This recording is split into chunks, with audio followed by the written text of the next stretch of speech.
Hello guys, আমি একটা নতুন ভিডিও নিয়ে চলে এসেছি। তো আজকে আমি ইন্ট্রোটা একটু অন্য করে দিচ্ছিলাম। ভিডিওটা আমি একদিন শ্যুট করেছিল, তো 3টে ছিল শুক্রবার। এখানে দাদা বৌদিকে নিয়ে চলে এসেছিলো। তো এখানে ওদের বর হচ্ছিলো। দেন পরের দিন শনিবার এখানে প্রচণ্ড বৃষ্টি হচ্ছিলো ওদের বউ ভাতের দিন। তো যাই বৃষ্টি কাটিয়ে আমরা সন্ধ্যাবেলা চলে গেলাম বউ ভাতের অনুষ্ঠানে। তো এই যে ক্লাবটা খুব সুন্দরভাবেই সাজিয়েছে ওদের ক্লাবটা, আর গেটটাও দেখো খুবই সুন্দরভাবেই সাজিয়েছিল, ডেকোরেশনটা খুবই সুন্দর করেছিল। তো তারপরে এই যে বৌদিকে দেখিয়ে দিলাম একটু, আর দেখে যে ক্লাবটা কতটা সুন্দর ভিতর থেকে। তো আবার একটা স্টলে চলে গেলাম পকোড়া, কফি আর ফুচকা খেতে।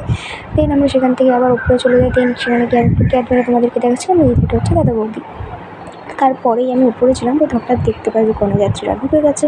তো কন্যাযাত্রীর কিছু ক্লিপ তোমাদের সাথে শেয়ার করলাম। দেন আমরা চলে গেলাম রাতের ডিনার সাথে। ডিনারে তো অনেক কিছু ছিল, বাট আমি সবথেকে যেটা বেশি ভালো পাই সেটা হচ্ছে স্যালাড। তো আমি সেটাই বলা যায় বেশি করে খেয়েছিলাম, সেটা কিছু খাইনি। এখানে আমার একটা পছন্দের জিনিস ছিল, সেটা হচ্ছে ফ্রাইড রাইস, বাট চিলি চিকেনটা ছিল না, এটাই আফসোস। ছিল মাটন কষা, তো অতটা ভালো খাই না, তো অল্প করে খেয়েছি।